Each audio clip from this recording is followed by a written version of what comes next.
I'm trying to work out whether I do that or whether I don't do that because I've got the Elgato like prompter, so I'm like I could put you guys up there and I can look directly at you, but if that's fucking like SUTEKH vibes, terrifying, like I can look like side on, and that then it looks like I'm just not listening. So it's either terrifying or sort of bored.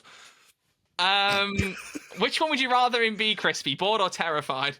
Would you rather me stare at you? Let's look at me. Look at me in my soul. Okay, you're gonna look into the viewers' souls today. I hope everyone enjoys that. I'll try and break eye contact every now and then, so I'm sort of like not making everyone uncomfortable. Welcome to Who's There a Dog 2 podcast, everyone. Roll the intro.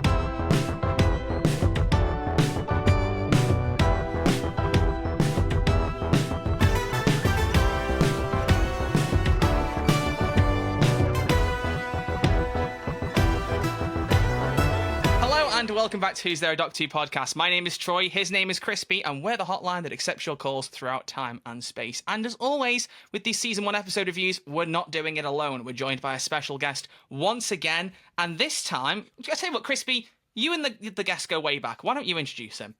Oh, wow. This guest and I... Look, we started on this little platform called YouTube in the year, our Lord, 1991.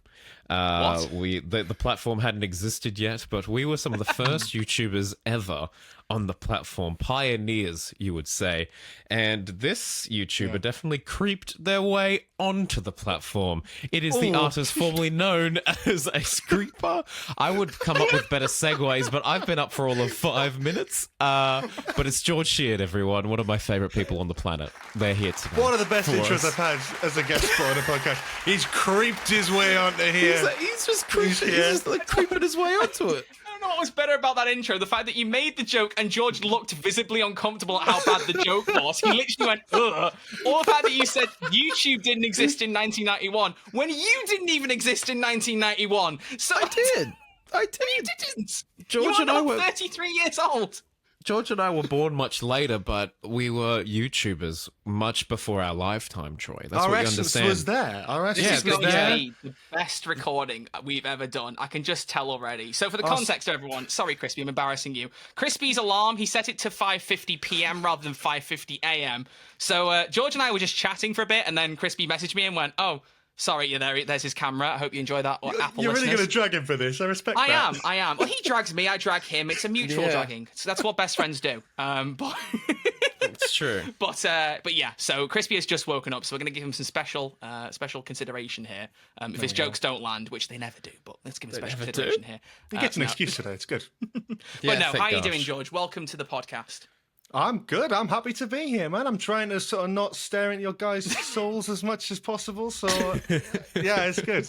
We're good. He's ready. He's ready. He's the god of staring. That's how we're doing this. That's it. god of what is eye everyone else the god of? I'm the god of eye contact. What are we? Oh, but a fellow podcaster as well who runs Nostalgia Base. We can get into that a little bit later. Yes. Although I'll tell you what, if we're roasting people, I'll roast you. It took you way too long to do video episodes, so congratulations on that one. It's all right. I saw the little name coming up in the comments week in, week out, going, God, I wish you guys would do video recordings. And I'm like, well, give us time. And then he's done it. He's done it. And now we've done it. And now I did. I was really tempted to tag you on Twitter when we did it and just be like, I know, this I was- will make one particular person very happy. Yeah, I can't. I'm so bad with podcasts when there's no video. I struggle so much. You know, it's just the way my brain works. I Anyway, love that.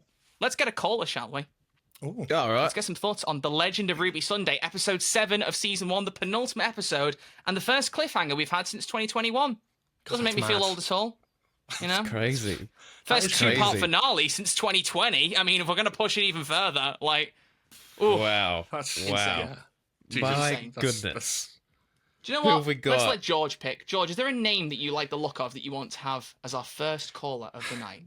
Oh, well, actually, I can't believe Chris Chibnall's actually sent a voice message in, so I think we should. I mean, we can't not see what he thinks. All right. Oh, yeah, by the way, because Crispy was late, I set up the Riverside recording. I've never used this for Who's There. He's let me kindly borrow it for my main channel interviews, but I've never used it for Who's There recording. So I'm in control, and if anything goes wrong, it's my fault this week. So for the first time on my end, I'm activating a caller. Chris Chibnall, what have you got to say about the episode? Hey guys, Chris here. Now, The Legend of Ruby Sunday, I was really, really, really looking forward to this, and I did not love it as much as everyone else did. I didn't hate it. I thought it was still a pretty good episode. But my problem is it felt like the first half was a lot of setup and a lot of catch up, and then the second half is where it really kicked into gear, and I'm just a little bit concerned that there's not going to be enough time to fully resolve this finale. It was great to see SUTEKH back, although I feel like I'd already guessed that prior to this, and I think in a way I kind of have ultimately ruined it a little bit for myself. But I'd give it about an 8 out of 10. It's still pretty good, just I think it could have been amazing, and it just doesn't quite reach that point. Wow. Oh. Wow. We should not pick callers with so many good points because we're not going to remember all of these to talk about. But The worst thing is they're gonna like have some great points, and we're just gonna be like, yeah, it was pretty good. yeah, it's pretty good. It's pretty good. All right, well, let's start off with whether we loved or hated it, and my lovely thing that I love to do with every episode. Let's give it a score out of 10, folks, and see if you agree or disagree with Mr. Chibnall, first name Chris. Crispy looks like he's in some deep thought, so I'll let him answer last. George, what would you give out of 10?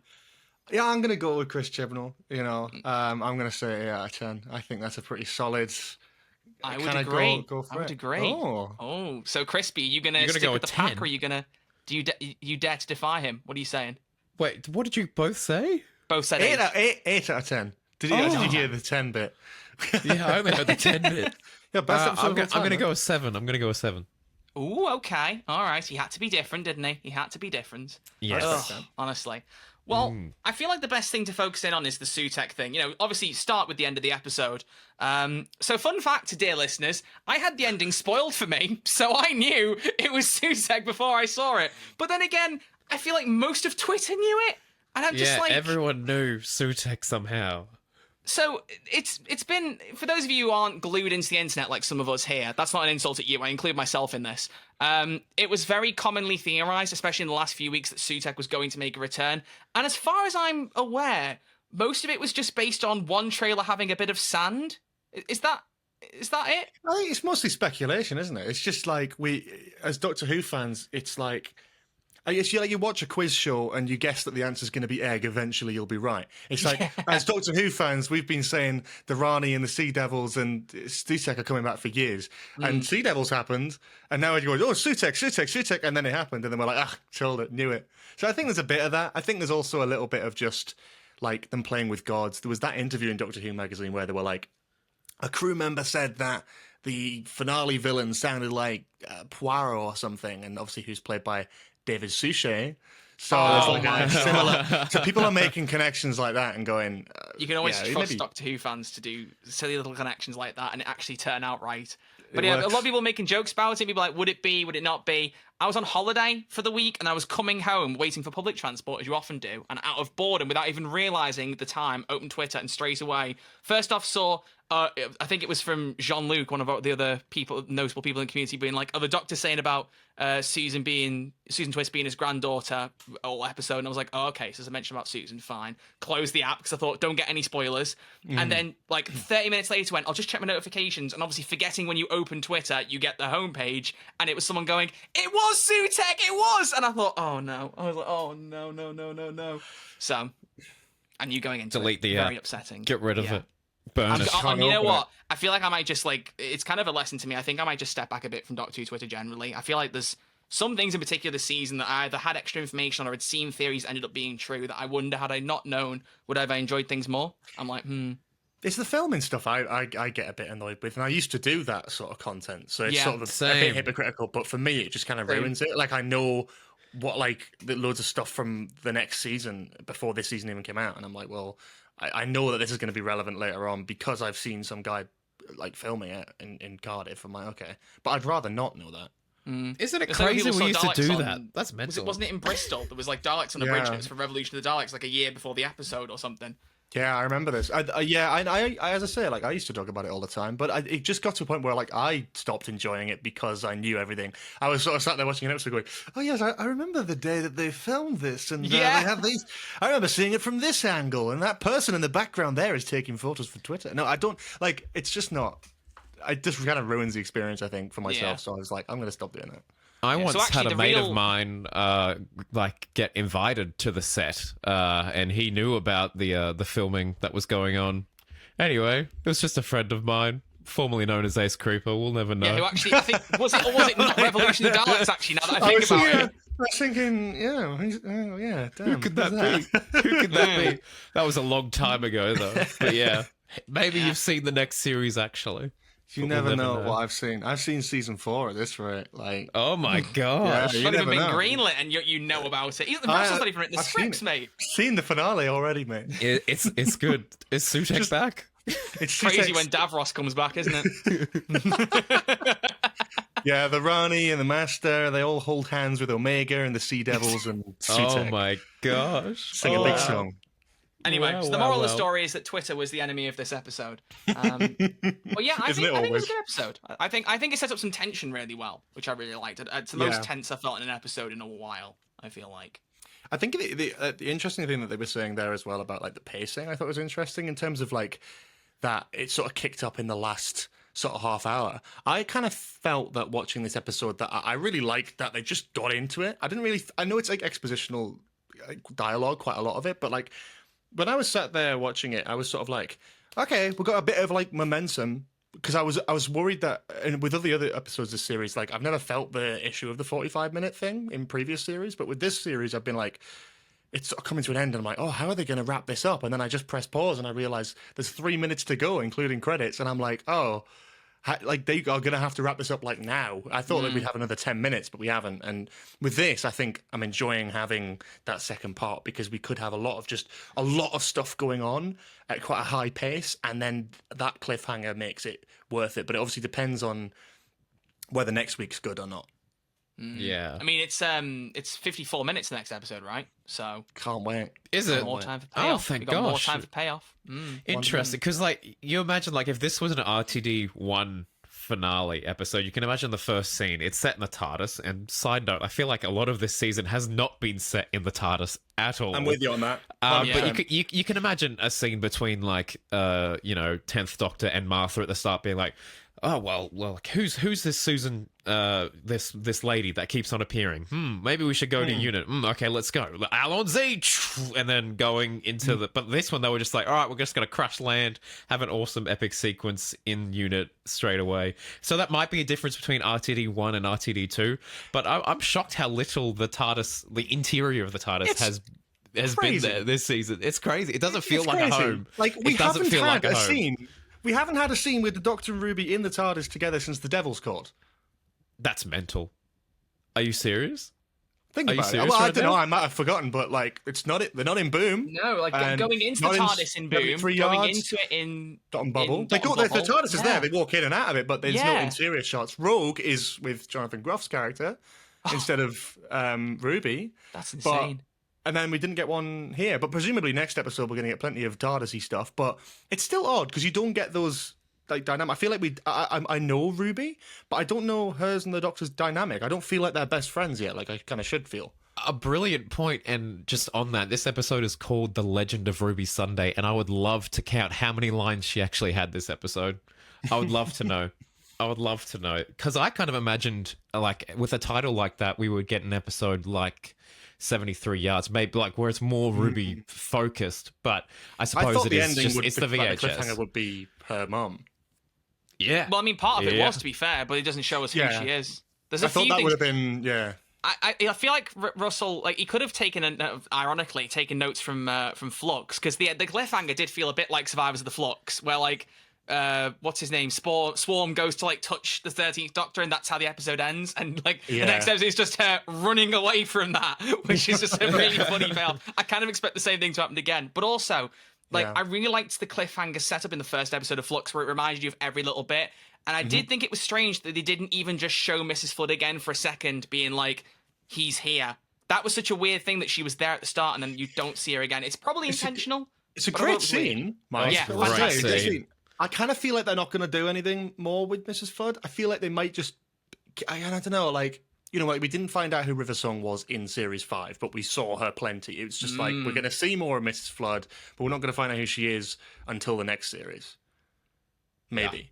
Yeah. Maybe. No, I'm Although with maybe it. she's I'm a with Time it. I feel Lord. they should. I feel they should keep that though. I feel like there's a little bit of that where it's like maybe there is too much going on. Even in 54 minutes, are we going to be able to wrap up Sutek, who Ruby's mother is, Susan maybe, and then like who Mrs. Flood is? I feel like Mrs. Flood can go a little bit longer before that's kind of like a big thing. Maybe. Everything Yeah, is make that Sutek. yeah. Mrs. Flood is everything. Sutek. Ruby's mother is Sutek. The villain is Everyone's, Sutek. That's everyone's Sutek. That's how it all comes together. Yeah, Wow. that'd be good. it. Bro crushed phoned it. in the last episode. It's like Ransgrove Collis. It's a first draft, you know?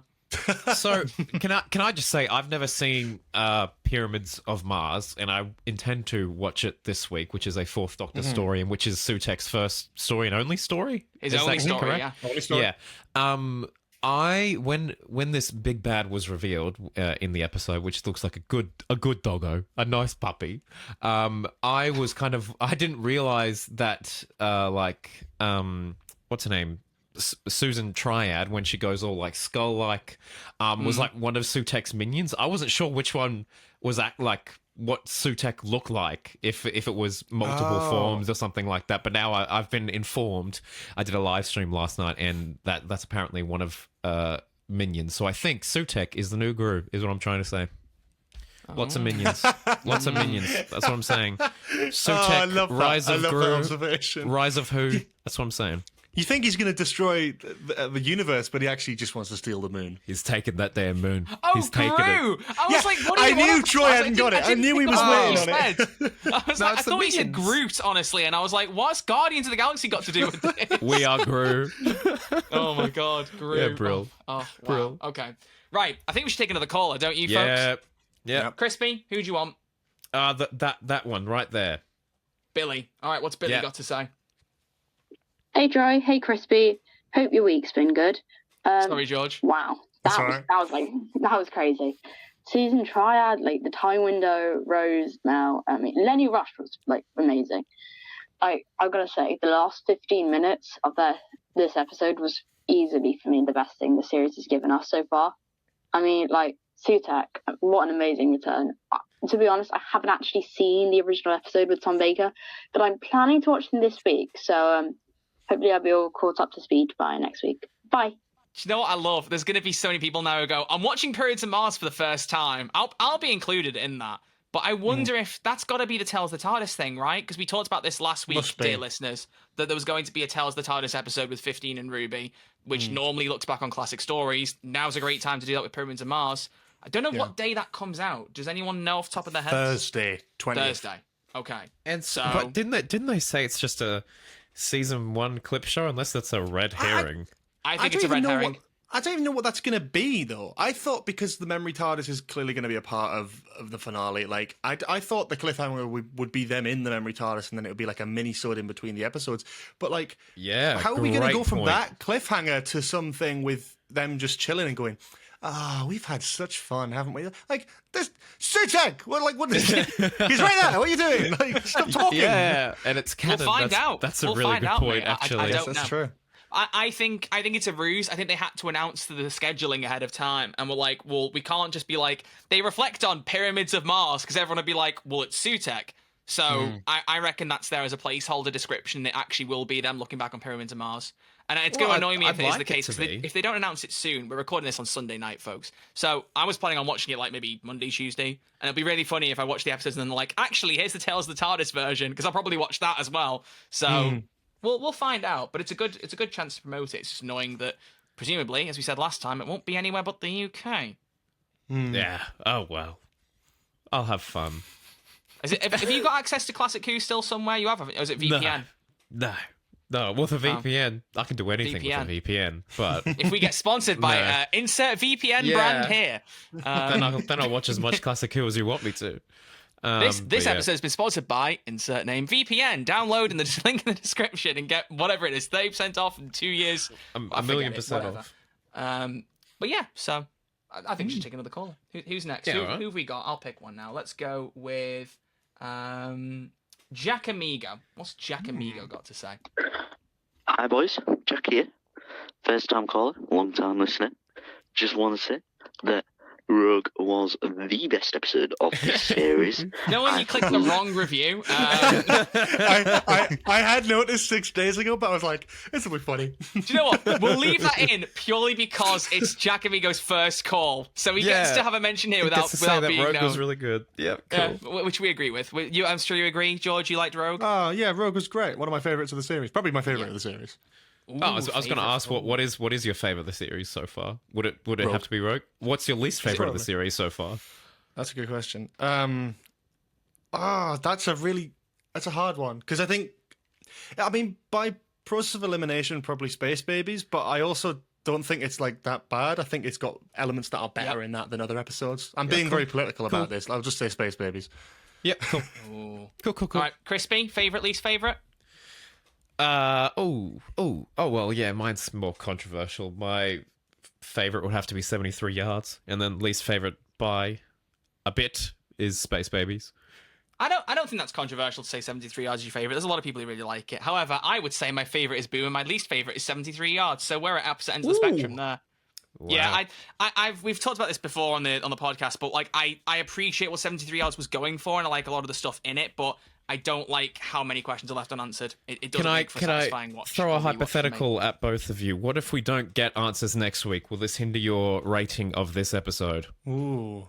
What answers are you talking about? Because that I'm drastically talking changes about how I'll answer that what question. George mentioned just before, or the 5 questions that we have. Susan, Ruby's mother, what the heck SUTEKH's about? What if it's not really resolved next week? I think it depends. I think the interesting thing about this is that it's definitely supposed to be 2 parts of the same puzzle, as are most 2-parters. But like, this isn't the situation where it's like Heaven Sent and Hellbent. Like, Hellbent wasn't well received, but Heaven Sent is still excellent. World Enough in Time, Dr. Falls, same thing. I think this is very reliant on Empire of Death being good. And if it's not, then it will feel like set up to something that isn't good. Because it's in the same setting. It's not like a different place, you know? If that makes sense. That's very well put. And I haven't actually thought about the art of the 2-parter and how Moffat kind of very much had like different installments almost for his finale 2-parters. That's a really good point. Yeah, this one is just set up the episode, so we'll see what happens next week. We will. I'm just curious. I'm genuinely curious because if it was Moffat, I feel like there'd be more unanswered stuff because he likes to let things linger for a bit. I like that. I don't want to know everything. I feel like we should go into season 2 being like, what is that about? I think Mrs. Flood, I don't think it'll be resolved next week. Yeah. In the next few days, Mrs. Flood, we won't know. I think we may get to find out who she is, possibly, or at least more of information, but I don't think it'll be resolved fully. I don't think. For me, SUTEKH's got to get wrapped up, because that's the big bad of the first season. Whether you see him again is irrelevant. Like, his part in this season has to be answered. I feel like 100%. We already have Susan Twist's done. It feels like she is just a manifestation of SUTEKH that's been popping up. I want to know they may give us about more like, information. the dreams and stuff, mind. and how that worked. I want to know the dreams. Okay. I think that's going to be an unanswered thing. I think that's going to very much just be, you just take it at face value as she falls asleep and she's in those worlds, and it's just something to do with SUTEKH. If you watch Doctor Strange and the Multiverse of Madness, you'll understand that theory even. Well, no, but this is what it comes down to, right? It's like 73 yards. It's down to like what you mind and don't mind being unanswered. So for me, if we don't get more information on Susan and who she was, I'll be all right with that. Like, because I kind of had already put it together, which most people have done with 73 yards, and I hadn't. On reflection, I feel like I get a little bit more of 73 yards, but I still don't love the episode, but that's irrelevant. I think... Yeah. No, go on, Josh. No, I think some stuff can be left ambiguous and it work in its own merit, but some stuff is set up to be answered. And I know that you kind of feel like that about 73 yards, which personally I really enjoyed it. I have my criticisms of it, but the ambiguity, I quite like that. But with this, it's like, I think Susan Twist, we don't need any answers there because the reveal is that she's SUTEKH's servant. That's all her purpose really seems to be. Like just a sort of, like Toby in the Impossible Planet and Satan Pit. Yeah. You know, it's that. Whereas, like Mrs. Flood, there's like an answer to be had there. That's not, you can't be ambiguous with that. That's just, you have to answer that at some point. Yeah. Speaking of 73 yards, though, did either of you catch that the camera that's present in 2004 flashback is approximately 66 meters away from where the events take place, which is 73 yards. So very Weird. clever little nod. Weird there. detail. Weird Well, detail. I thought it was strange because Russell they to said 66 include. meters, and I looked at my mum and went, "Do you think that's 73 yards?" Like as an elbow nudging joke. And then I looked up later and someone went, "Oh yeah, it actually is. That they said 66 meters in 73 yards, 66.7 meters." And I was like, "Hang on a minute, what's going on there?" Interesting. But It might just for be an me, Easter egg. to answer your original question, Chris, because I don't feel like I got to the actual answer by the end of it. Mrs. Yeah. Flood, don't mind whether it's answered or not, and I like what you're saying. Some things being unanswered for longer is fine, but I think for me personally, SUTEKH needs to get wrapped up, and we need to know who Ruby's mum is. Because if for nothing else, I'm looking at Ruby Sunday a bit like Amy Pond, where the cracks were very much tied to her, and that was answered, well, for the most part in season 5. It kind of tied back in season 7, but we know what caused it at the end of season 5. Series 5, whoops. And then in Series 6, she's there, Rory's also there, River's there, and then it allows for more exploration of different characters rather than focusing on one. I'm kind of figuring the same thing's going to happen with Season 2, where once you bring in Verada's companion, it's going to balance between the two of them, maybe a bit more Verada focused, and Ruby, she can still grow a bit, but her main story is boxed off in the first season. And I really, especially after the cliffhanger of the mum, what I'm guessing is the mum bringing her back into the time window and suddenly being like, walking up to her. I can't see us not getting that bit answered, personally. And if we don't get it answered, I think I will be a bit disappointed. I think that one needs to be answered. It's been mentioned a bit too much this season. But then, who do you think, like, Ruby's mum is actually going to be that's going to be a satisfying answer? The trickster. No, I don't this know. is a nice clip for YouTube. You can Throw tell it I'm into pushing producer strings. mode. You can tell, you can tell I've got the men's side. Yeah, the question going on. Oh, all right. Is that... Mark, there you fellow go. There you YouTuber, go, my Crispy. friend. There you go. I'm using Riverside effectively now. I've marked a clip. Okay, it's Jodie Whittaker and her dog's stuck in Costa. That's what I'm thinking. The dog That's is what I'm thinking. SUTEKH. It ties The together. dog is SUTEKH, yeah. It wasn't Jodie Whittaker that clip was about, was it? No, it was just sounded someone that like Jodie sounded Whittaker. very It just much sounded like Jodie yeah, Whittaker. If you Yeah, don't know, it's just folks, the it's a accent. meme of a Yorkshire woman being like, "My dog's locked in Costa." Everyone said it sounded like Jodie. What is a satisfying answer? I feel like one is like it's Ruby herself, and it's this weird time loop thing. I but think it doesn't Ruby explain herself is where, going to be where the she answer. came from. But well, I like, where think it's where gonna does be. she like? Is she just a conundrum? Like Listen, that doesn't mate, exist. that's Russell's problem to deal with, not mine. I think it needs to be a thing where it's like, when you create a mystery box, you have to have some sort. The hood comes down. It can't just be some random woman now. It has to be someone of importance. Surely, but like who? What if it's Susan? Caroline Ford would Caroline be a Ford, shout. like the Susan, like the Doctor's granddaughter. I mean, it's been a bit weird. Like she was mentioned in the Devil's Cord, and we kind of went, okay, all right. Yeah. And then it's just like an indirect plot point of episode 7. There is mention from Russell. He teased on the official Doctor Who podcast, which we're not promoting. We promote only our podcast here. But apparently, he made a statement that apparently in the episode, one thing he's noticed is that a kind woman is waiting somewhere far away with a solution or an answer or something. But the kind woman has got a cat. I can't remember her name, but it's someone out of Fleabag. So Yes, it's I not know who you Caroline mean. Ford. She So, is yeah. But I don't know. it just feels a little bit like if they'd announced, because they announced the cast well before this episode came out, so it's sort of like, would they really announce who Ruby's mum's going to be on just the cast sheet like that far ahead? Even if you call it kind woman, it just seems a bit. They've done that with maybe the it is. harbingers as well. Like everyone's guessed who they've been in the previous 2 harbinger episodes. Oh, I love the. Can we say the Harbinger twist? I love that, especially as someone who knew going into it was going to be SUTEKH. At least I got something that I could get really shocked over. Yeah, like I was like, that's good. so good. I'm so glad we brought that back. I think it's going to be a recurring thing. I see that happening again. But Which now I we're going would to figure love, it out I as soon honestly- as the cast sheets come out every episode. But well, it's another episode dealing with the gods, I see. Anyone beginning with H? Henry? No, Yeah. we already had Henry. Give me another Henry. H. It's not Henry or Harriet. Harry. Harry. Harry Harbinger. Styles. There you go. Yeah, No. very good. No, Crispy. No. How was Taylor Swift, Troy? So good. So good, dude. Yeah, I'm glad you had fun. She puts on one hell of I saw her last night. By the way, that's the context there. At a concert. At a concert. At a concert. You didn't just meet her for a coffee. Yeah.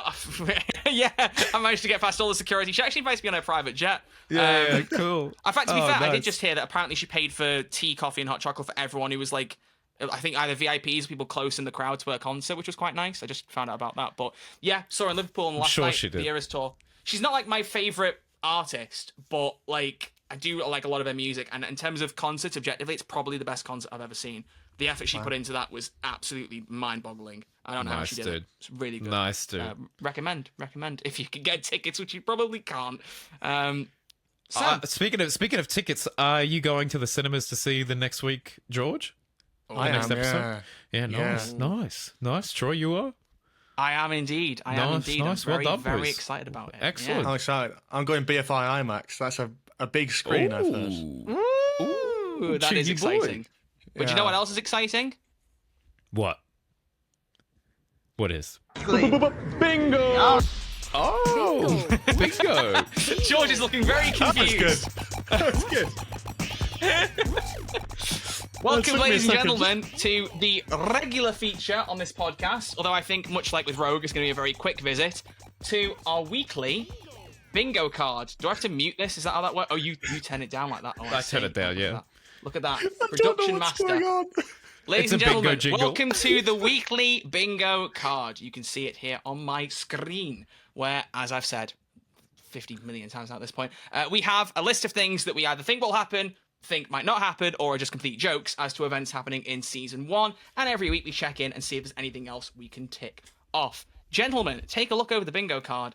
I think, oh, Crispy's moving. Crispy's running away. What is he doing?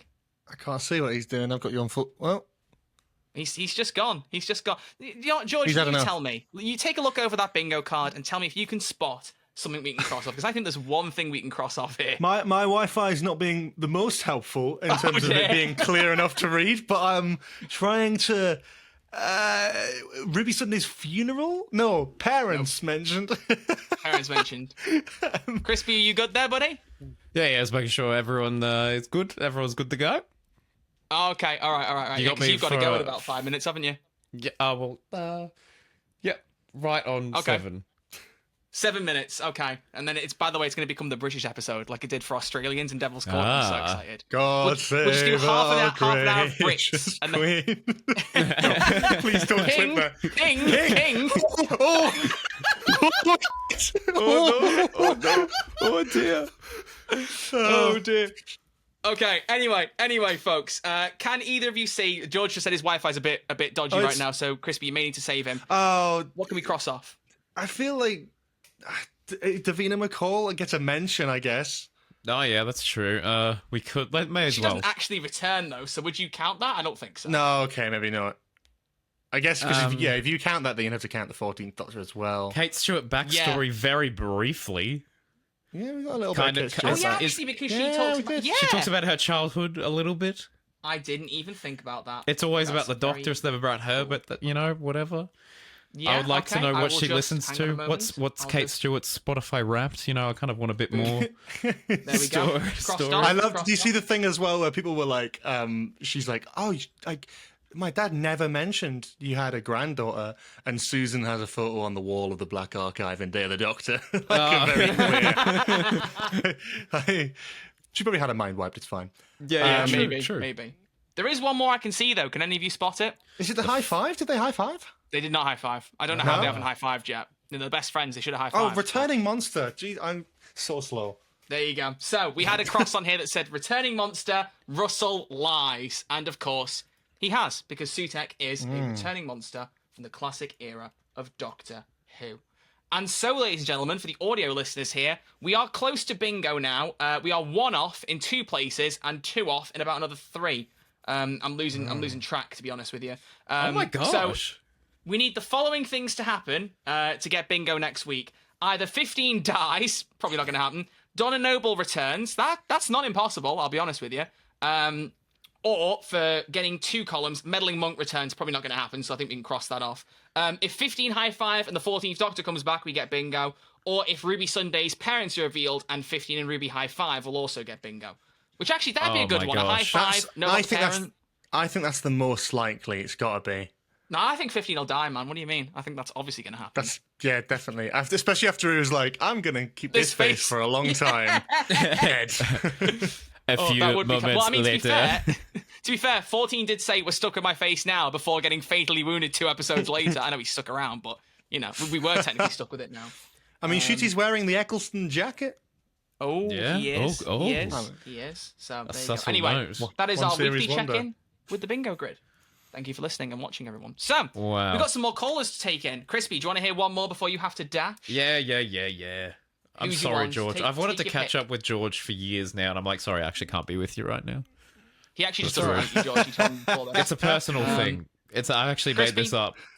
What do you It's like? all right, man. Don't worry about it. Oh gosh, just pick one for me, dude. Go, Jake. Jake, Why not? What have you got? Yep. This is a big one, Jake. You got to close off for Crispy Pro. What have you Deliver. got? Hot diggity dog. That episode was insane. I'm sure everyone will be talking about SUTEKH and Susan Twist. I just want to talk about that scene where the Doctor and Kate are talking about his children/grandchildren. And the Doctor's so ambiguous about it. Like, are we just pretending that he doesn't have children now? I mean, we already confirmed that he did in The Doctor's Daughter with Jenny, and the Doctor saying to Donna, I've had children before, Donna. And Donna being all like, what? But yeah, anyway, allons-y. Can I be an RTD apologist? Go Yeah. on. Did 15 say, did he not say that he hadn't met his children yet? Or I did he think say that he was didn't it. have them? But it's sort of a weird one, isn't it? I don't really know how I interpret how that conversation went down. But what it sounded like was him going, "Oh, I've got like a granddaughter, but I've not physically had kids." Yeah, like he met Which his is sort of like- granddaughter out of time, like River Out of Song time. kind of thing. But that is new. That's new news because I think Yeah.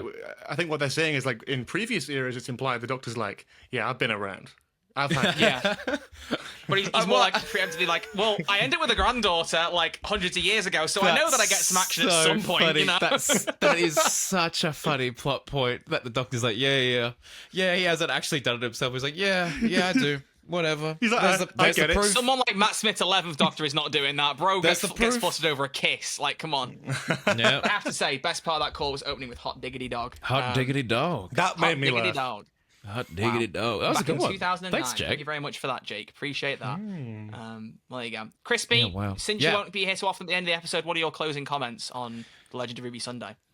I thought it is set up the episode. I am very keen for next week so that we finally get some answers, hopefully, and it'll be interesting to watch this entire thing as as one installment, much like you guys will in the cinema. I'll just let you know right now that my favorite scene was probably the time window scene. I thought that was really well handled. Really, really well handled, and probably the highlight for me. SUTEKH was spoiled for me because I am a Doctor Who person on the internet, so everyone knew that.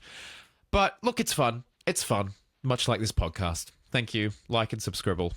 That's it. Thank you very much. That's my, I thought you were going to say you had it thoughts. spoiled in a similar way to me, and I was like, how have you not said that until now? No, it's just I've heard the word. I didn't know what a SUTEKH was at all. But like I had no idea, and then it's just been thrown around, and I've been ignoring it.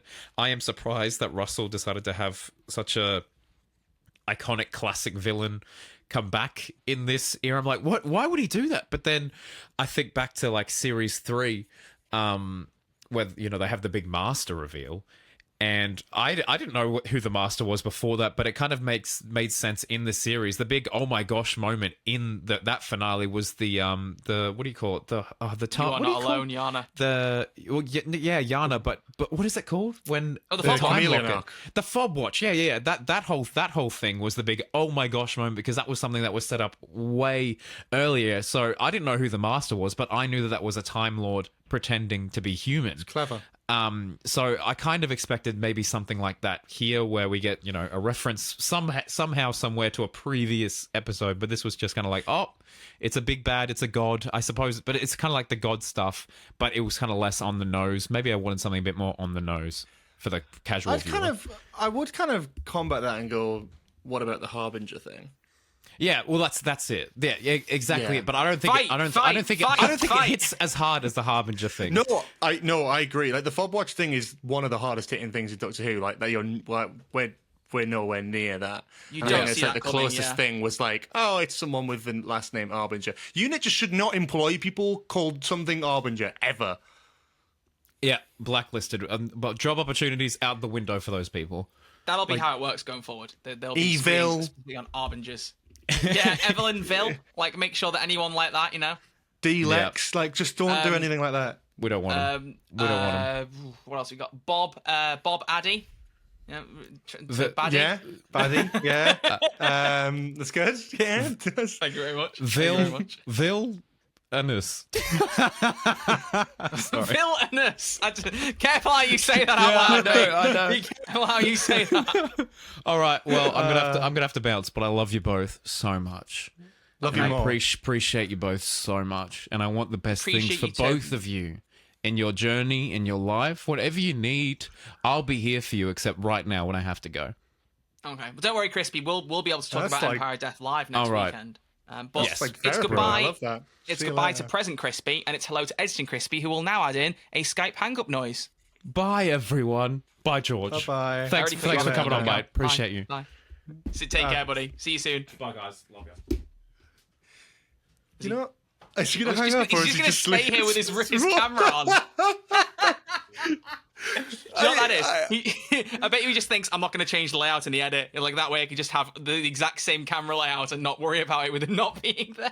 That's very clever. I respect that. He's thinking in the future. He's thinking a couple of days ahead at this point. He is. He absolutely Oh is. wow. So welcome everyone to the British episode, Rule Britannia. Oh God. Oh, God save the Queen, as you said. Yeah. Anyway, so She needs it. Sorry.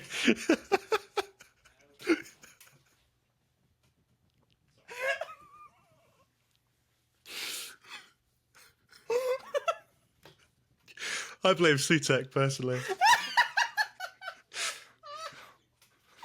oh my God.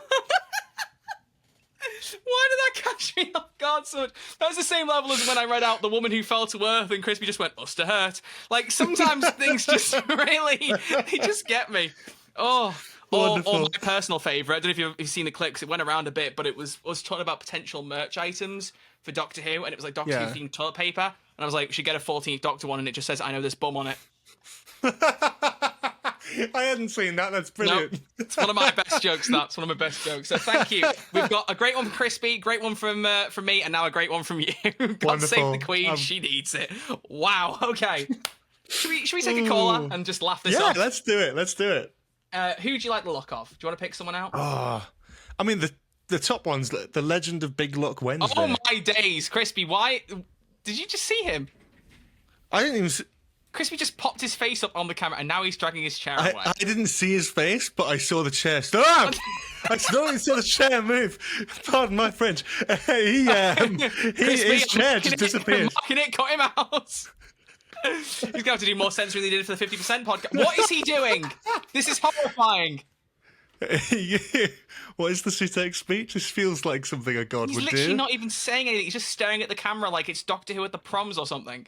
You know what it is? He can't stand that the podcast for the first time ever doesn't have an Australian, and he's trying to sabotage it. I am the knight. I am the god of death. I am Crispy Bro.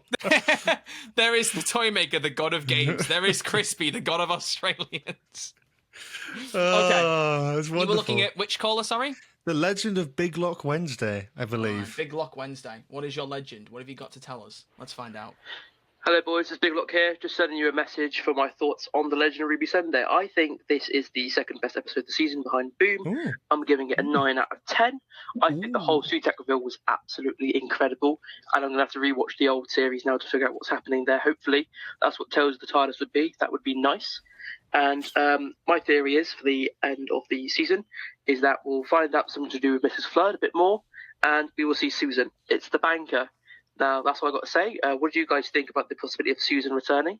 And it's the Euros today, so come on, England! That's it. Did they win? I don't know. It was Neither do half time I. when we. It was half time when we started recording. I wonder. Oh, go on, you find. Tell us live check. on the podcast. I'll check it. 1-0. We won. Let's go. Let's go. My It really is. It really is the football-loving- British episode, isn't it? God save the Queen. Well, the football team didn't need the help at As least.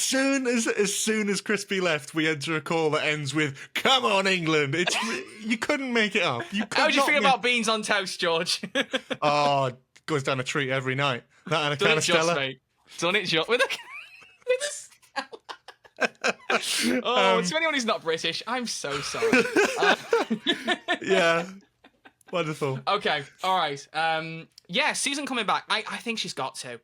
I would like to see that. I think I was sort of when the Devil's Code came out, I was one of those people who was like, I lost my mind at the reference, like the name drop of Susan. I was like, please let this be the time. And also the companion thing, right? Like Verada's there for next season. The first companion in my memory, at least, whose companion name has not been announced alongside the casting announcement, and the casting announcement was left secret for a long time.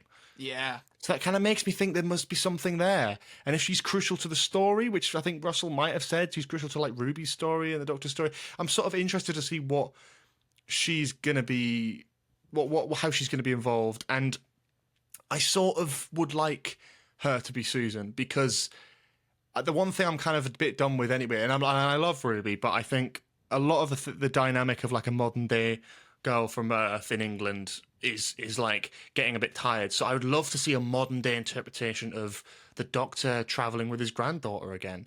What would that be like after like he abandoned her? Like what would that be like after years of not seeing each other? That development that's happened set apart. Like if they come back together and travel the universe again, is she gonna know some more stuff and he's gonna be trying to like be a tour guide and it's not gonna quite work? Like I'm interested to see that. I would really like to see that, but I don't know if it's gonna happen. And I don't want to get my hopes up too much because I feel like I'll be disappointed. This feels like the trickster theory where I'm like, this has to be right, and then it just absolutely won't be. Yeah. Oh It's man, difficult. I wanted the trickster so badly. I wanted the trickster. I But saw they people mentioned talking him. about it. Yeah, he got a mention, and I'll appreciate that. I didn't. I thing is, it's been years since I've watched Sarah Jane, so I can't even remember what his sort of shtick was. Just like he had a weird face. Yeah, that's basically it. Oh, cool. That's fun. Bring him back. Yeah, there you go. Bring him. that is my convincing argument, ladies and gentlemen. That's how we do it. That's how we do it. Oh my god. Okay, I'm really intrigued by Cyberman 734 because he's put in brackets apology video. That's crazy. Perfect. We can take notes I if we ever can't need wait to for this. apologise on our YouTube channels. You know, you already joked before we started recording about being cancelled, so it was about echo cancellation. I really should clarify that. He's on the blue line. I am so nice. Yeah. Let's play. Cyberman, what are you apologising for? Hello, Crispy and Troy, mainly Troy. I'd like to start this by apologising for my behaviour in your last episode. I'm incredibly sorry for my actions, and I will not let it happen again. Okay, on to the view. I very much liked it. It was like Journey's End and stuff. Very strong and powerful, apart from the Scooby-Doo dog. Thank you, Troy. I'm very sorry. I imagine that Crispy's going to boost the volume on that, because I don't know if it was you. That was so quiet for me. I couldn't hear what he was saying without, like... I was genuinely like, that's the most frightened I've been in a long time listening to that. Something about that was just like, I don't know what's coming next. Like, I'm really sorry. I liked the Scooby-Doo dog. Yeah. Okay. No, the problem is, my memory's so bad, I don't know what he's apologising for. Every week I forget things. I think my best guess is that Thari started a joke of calling me Troy Berculosis, and I've made it quite clear that it's like the joke has run its course. It's probably that he said that. Like, I put my money on that. In which case your apology isn't accepted. Do better by not saying it. We didn't. There we go. True, actually, yeah. He stopped now. Yeah. I didn't even know that. There we go. You're all good. But yeah, I like Scooby-Doo Dog too. Some people didn't like the CGI on that. I thought it was really good. I see. For me, I think it would be. I don't want to come out of it going, they tried too hard to modernize it, and it's. I like it, but I don't want that like demon dog thing to be the like actual like visualization of SUTEKH.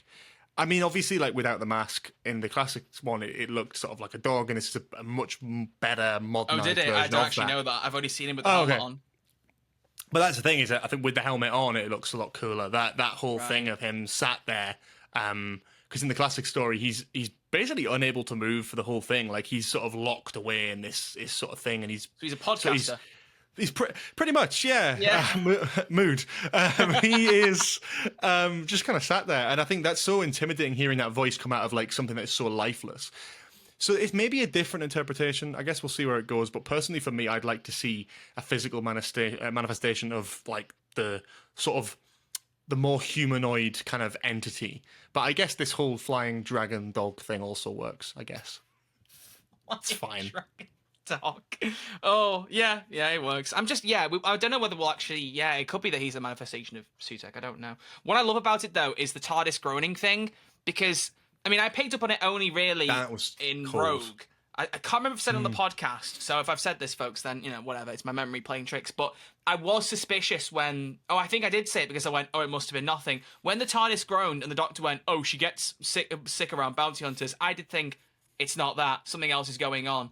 But because he didn't say it again, it didn't come up again, I was like, maybe it was just that. No, it was groaning because of the SUTEKH thing. But we've had it before as well. We've had it before with Devil's Cord, which I forgot. But the most interesting part, everyone's saying, SUTEKH must have shown up because, much like the other gods, because of the whole casting salt at the end of the universe thing in Wild Blue Yonder, because that's what brought the Toymaker back. But the TARDIS first groans at the start of Wild Blue Yonder before he casts the salt thing. So I kind of like that because I think that it then raises this wonderful question, which is sort of terrifying in a way, where you sort of go, when did SUTEKH jump on the TARDIS? When was that? When was SUTEKH free? Because the whole thing with Classic Who is and I'm sure you'll watch Pyramids of Mars. I just watched it prior to this series because of the rumors. I was like, I want to watch it just in case. Glad I did. And it's sort of like it's such a terrifyingly big entity, and it's sort of like the one who waits. It's like, how long has he been waiting? Linked to the TARDIS? Are we implying that it was happening during Jodie's era? Is there something to do with the Flux? Is it going that far back? Is it going SUTEKH further is the back? timeless child. Oh yeah, but you sort of think what has been going on with the TARDIS? Because it's been happening before the salt thing. Yeah, it's odd. And then there's the whole thing of the TARDIS disappearing by itself in Wild Blue Yonder. That sort of makes you think, where did it go in that time? And I saw a few people theorizing that because they have this brief line, which I'm sure will get expanded upon in Empire of Death, but they're like, in the time window thing, the TARDIS appears a second time 20 meters to the north of the original TARDIS landing when the SUTEKH entity thing arrived. Yeah. So when was that? Which TARDIS was that? When was that TARDIS there? And I saw a few people thinking, is that where it goes in Wild Blue Yonder? Does it go to Ruby Road? Yeah, it disappears for a bit, lands at Ruby Road, it gets a bit ahead of itself, who knows? There's a big plot point in Wild Blue Yonder about the Doctor saying he always wonders where it goes. Does it sit on an outcrop? Does it do this? And there's this beautiful monologue, but it does actually raise an important question of where was the TARDIS during that? And if SUTEKH was controlling it like just before the TARDIS disappeared, where did it go? What was it doing? What was it enabling? We'll find out. Interesting. Hopefully. We might not. We could be. Or it's just going to be a constant mystery. Yeah. I also like the idea that, they're all part of this pantheon of gods, harbingers and all that. What if the salt wasn't what caused it? What if they were coming through anyway? And the Doctor's convinced it's because of the salt, but because SUTEKH existed before the salt, maybe the others just happened to show up at certain times. We don't know. It's hard to tell because SUTEKH was in the universe anyway. True. In Pyramids of Mars. How is it resolved in Pyramids of Mars without spoiling it too much? How is he dealt with? Do you remember? He's not banished as such.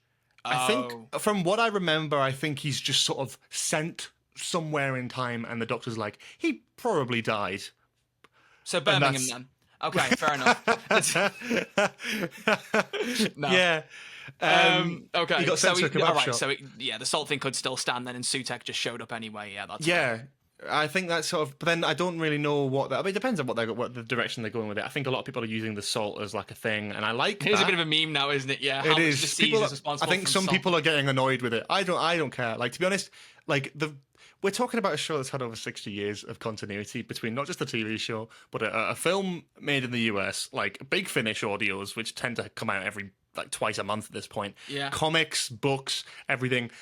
We're at the point where we are contradicting each other, in terms of little things here and there. It's I don't mind the excuse just being, the Toymaker made a jigsaw of his history, or he cast the salt, so this, and this. It's I don't mind making some exceptions for that. Sometimes when it doesn't make sense, then I'm like, oh, come on, stop being lazy. But I can make allowances for things. It's okay, cool, we get more fantasy, godlike creatures coming through because of the salt thing. Fine. Sometimes just having an explanation beats it actually being a good explanation. I also like what you said about, Toymaker's line, made a mess of your history. Did you like it? Made a puzzle out of it. That's now a line if he wants to be a real nerd and you get tied to anything where there's an inconsistency. But the Eighth Doctor said his mother was half human. Sorry, he was half human. Mess with the history. You could easily tie, and I love that. Yeah, I think 100%. continuity, yeah, it's a mess, but it's a good mess, and we love it. It's a good, solid mess. It's a good mess. Much like I don't know. I was going to try and make a joke. I was like, I don't want to. It just feels like anything I say is going to be mean. So Yeah. let's move on. Oh, do you know what I've just noticed? Go on. What have we know? What's happened? Jack Amigo, whose call we read out for Rogue, did actually call in for the Legend of Ruby Sunday. So he's probably had that one hell of a case of whiplash, being like, they picked my call. Oh no, it's the wrong one. I did call in this week, so. Let's Jack play Amigo, it's your payoff. You know, earlier was your Legend of Ruby Sunday. Here's your Empire of Death. Let's see what Jack Amigo actually had to say about the Legend of Ruby Sunday. It's got stuck. I have to refresh the page. Hang on a moment. And there we go. It happens every time. He can't catch a break. He can't catch a break. You play a certain number of calls, and it's on Jack Amigos as well. It's karma. It's karma. All right. Hey, Troy and Crispy. I'm a massive fan of the show. I wanted to let you know that I loved this episode and felt it had a massive amount of nostalgia in having the return of a two-parter. My review is a 9 out of 10. Rogue was a 10 out of 10, but you can't compare the two. My favourite parts were the bits in the memory recreation box, but my question is, can we talk about the first shot in the next time trailer? As to me, it looked like an animated version of the 14th Doctor. Love the podcast. Thanks. Bye. Ooh. So a lot of people talking about this. Yep. The whole thing. I see what people mean is that it looks animated, but it's not. It's like, Doesn't it look like the 14th Doctor's outfit though? Am I crazy? It does, but it also happens to exactly match Harriet Arbinger's outfit. Oh. Which kind of makes a lot more sense. When I first saw it, I was like, oh, that's 14. And then I was like, hang on, who would actually be in the SUTEKH? Like, because it's the SUTEKH controlled TARDIS, who would actually be in that, flying that? And I looked up her outfit in the episode and I was like, oh yeah, she is wearing like a waistcoat. And yeah, that checks out. Well, do you know what? I well. feel like the listeners are going to expect me to ask this question at this point, whether they roll their eyes or not. So I'm going to ask it because I've asked most of our guests recently their thoughts. Do you think 14 is going to get a spin-off at some point? No. Everyone seems to think no. I'm still waiting for the day where it happens, and I'm like, I think that like there's a thing of it. It's like the reason, like Paul McGann, right? Like should have got a spin-off years ago. Yes, it might never happen, right? And that's a perfect thing because it's not been expanded upon as much. With me, thematically, 14 has like retired, but also I think that like David Tennant is like he's the Tom Baker of New Who. Like he is the most known, recognized. That's why they brought him back for the 60th. Like he's a massive name for the show and he's a massive pull for an audience. Mm-hmm. If you do a spin-off with David Tennant as the Doctor, the main show will get shafted because of that. And I don't think they'd ever want to take that risk. Yeah. I think scheduling could prevent that, but you do have that risk that it will just undermine it. Like my biggest problem, I've said this from the start, is if he shows up in season 1. Like, my biggest thing is I think at some point he will pop back up in Shooty's run and it will set up a spin-off. That's my theory. But I think he could pop up, but I just still think that I don't see it happening. I think it's my sort of wish would go a lot darker, and this is quite a dark wish, but I quite like this. The whole bi-generation thing is relatively confusing for a lot of people. I don't particularly mind it. I think it's fine. Yeah. I think what a way to establish SUTEKH, now confirmed as the finale villain, but at the time I was just saying any finale villain. What a way to establish SUTEKH as a threat if he kills the 14th Doctor. Ooh. Dead. Stone cold dead. Wow. Because 15's there, he's the Doctor. That, like, I mean, what a way to go. Like, this is the first villain to actually technically kill the Doctor.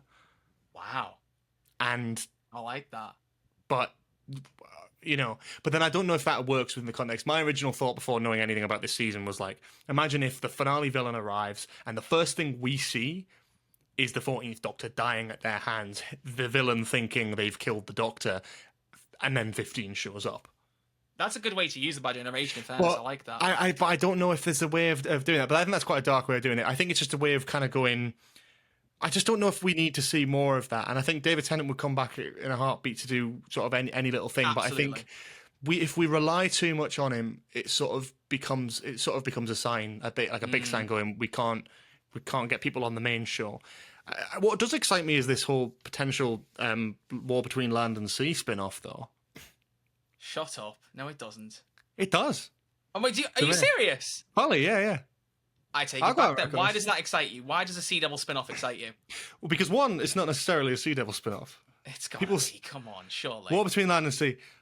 You have to look at that and think, as a fan, and you vouch for this, you look at that and think, of all the spin-offs they could make, why would they do this? That's absolutely insane. Why would they do that? And I think they must have a reason for it. If they're doing that, they must have a reason to go, now, we don't want to do Torchwood again. We don't want to do a unit spin-off. We don't want to do a companion spin-off of the Mel Bush adventures. We don't want to do anything like that, Class or anything. We don't want to do any spin-offs like that. We want to do a Sea Devils spin-off. What if it's an anthology piece about different Doctor Who villains? What if it's a Sea Devils story that involves Unit as the main cast? Surely we're not going to be following Sea Devils. For me, it's like, I don't know what it is, if it even exists. But if it does, then it's like, they must have a hell of a good idea for that to be their first spin-off. You make a very good point. It's a big risk. So why would you base a spin-off on the probably one of the generally considered one of the worst episodes in New Who, Legend of the Sea Devils? I don't think it'll be connected at all. I think it'll be either a reinvention of the Sea Devils or people are just taking the title and running with it. So I don't know, but I sort of think that really fascinates me because I'm sort of like, I don't know how that could be good. So I'm all ears. I can't wait to see what you're going to give me to convince me that this is going to be something to be excited about. And I we'll love see. that instead of it just being a memey question of do you think the 14th Doctor's going to come back, we actually got like a really good discussion there about spin-offs. It's times like this where I kind of think we should go back to making highlight videos and actually like clip some of these things because that's a great little piece there. I love that. Oh well, I appreciate that. Yeah, I just see it as waffling, really. No, it worked. It worked. No, I think that to clarify, because there's a few times, the reason that I think there's going to be a 14th Doctor spin-off, the biggest thing is because I don't like that they went to such effort to give him a TARDIS. I don't like it in the sense that I'm with you on had that, to yeah. make an effort to do that. It wasn't convenient narratively. You were like, oh, by the way, you got your prize. Surely the Doctor is the same person, so you could have said the brandishing the prize was shared between them because they're the same person. But no, you said there's an extra prize, you split the TARDIS, and tease that he has been hopping about in it. To me, it's left too open, and that's what's in my brain. That's why. Otherwise, I'd have gone, nah. But that's in the back of my head. I'm like, there's something I just can't shake, and that's why. I'm kind of with you on that. I just then think that like what would be different about that in the main show? It's like, okay, I think it's going going to to. My biggest theory is if they do it, I think that the unit spin-off and a 14th spin-off would be one. Because the 14th Doctor could be very Earth-based. I mean, to be fair, most of Doctor Who is, but he could be very Earth-based. And they could do like unit-style adventures where he pops up every now and again. Not necessarily the whole time, but he's like a recurring character. He's like the Kate Stewart of the unit spin-off kind of thing. Yeah, yeah. Like that. So who knows? Yeah, I kind knows? of like the idea of it. Definitely, like I think there's something that could be done with that, and the same thing with the whole like War Between Land and Sea, right? If they commissioned this spin-off, I'd be like, well, they must have an interesting story to tell, so let them cook. Like I'm all ears until I see it, and I'm like, I don't understand this. Because at all. now Why you've they got make the it? issue of, well, the 14th Doctor's just settled down living in present-day London. He's going to see the things happening, and he's going to see SUTEKH killing everybody. Like, he's sat at home watching the news. There's memes of it on Twitter, just like that's with a glass of wine, like, oh. But my worry with that's this is problem. we're gonna get a typical kind of Russell T Davies finale here, and it's not a criticism. I love Russell as a writer, but a lot of his finales do resort to a sort of magic reset button. They do. And I feel like looking at the next time trailer, it's like the sands are like wiping everyone out. And let's be honest, right? The clip that we saw from from Unleashed, where it's just like Kate Stewart and like Morris and everyone just open firing on SUTEKH, they are all going to die immediately. Let's just be frank, they're all going to die immediately after that clip. Because there is no way that they're going to have any sort of like bearing on what's going on there. And why Sands are separate ravishing Ruby, if the not, earth. Yeah, you know, exactly. Ruby was intentionally separated. I mean, obviously they tied it into her parents' setup, like with the mum, but like I think, you're right. That is convenient. Yeah, they could die, and that also sets stakes that things have to be reversed, which then again could undo the stakes actually technically. But it doesn't. I think it does undo it, but it depends on how it's done. If it's done in an interesting way, it makes sense. Like I don't necessarily think that like. Journey's End was a bad resolution that made sense within the story. I think Series 3 Series is 3 is questionable. the worst offender. I still like that I think finale, it is. but out of I love all it, of them, but it's very much like they break the paradox machine, so everything snaps back to exactly before anyone saw anything happen. So the whole world has no memory of anything, and I everything thought you goes back meant to the normal. Doctor just becoming a space god. The Well, that as paradox well. reset, I actually love. I really don't mind that at all. I just think all of it's like, it's very like, all of this impact is like, oh yeah, the only people who remember are in the room with us, and that's fine. Like, story wise, I think it's like raising the stakes and then lowering them again, right? And it's the same. Star Beast was guilty of it as well. It's like all of London's being ripped apart. There's a lava coming through the ground, and then it all just goes back in. Huh? What? Yeah, that was strange. There should have been some kind of scars there or something. So I do worry about that with the next part, but also like, you know, I would like to just see that of just people being like, not I want to see people being wiped out, but I think it would raise people die. I want to see the stakes, you know. I want to see SUTEKH come in and just, you know, put forward that thing of he's not here to mess around. He's the god of death. If he doesn't kill everyone in that room who's shooting at him, what's the point? Like, really, he's not the god of death. Yeah, he's the god of teasing. Like, it's not. Yeah. Yeah, I don't. He's the god of dogs. The god of empty threats. yeah, exactly. Yeah. Oh, I don't know. So right. I don't know. Okay, we're gonna wrap up shortly, but before we do, there are several callers as always. Sorry if we didn't get to your calls, but I have to be a little bit biased because I know that every time Conor McRae calls in, it's a hell of a good time. Like, you've listened to a couple of episodes. Have you heard a Conor McRae call? I might have done. I'm not good with names, but I'm sure I'll click as soon as I hear it. Yeah. He always cooks up a nice little... he's basically our own personal Big Finish audio drama man. Okay, I like that. A little bit of a... Yeah. Yeah, for the love of podcasts instead, though. So let's see what Conor McRae has said this time, or what he's produced. Let's find out. What's he got? The doctor said, and I quote, to Kate Lethbridge Stewart, "Susan is my granddaughter." Doctor, where are your kids? Where are your kids, Doctor? And I mean, sure, you're like, I haven't had my kids yet. But to John Francis Vader, you said dad to dad. So where are your kids, Doctor? Huh? Name me one kid and tell me where they are. No? Okay. Where is your wife, Doctor? Where is Riversong? You've been too busy smooching with Jonathan Groff. Where is your wife? I mean, yeah, I know she's dead, but you have a time machine. Like, where is your wife, Doctor? Why have you not seen your wife? Where's Banacapalata, Doctor? Where the flip is Banacapalata, Doctor?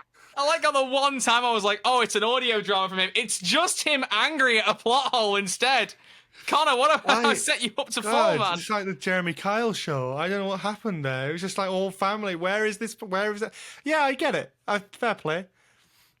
Should we just move on? Yeah, please. Yeah, I hope you're okay, Connor. I'm sending hugs. Lots of love, Hoob. mate. Finishes off Hoob. Hoob, what has Hoob got to say?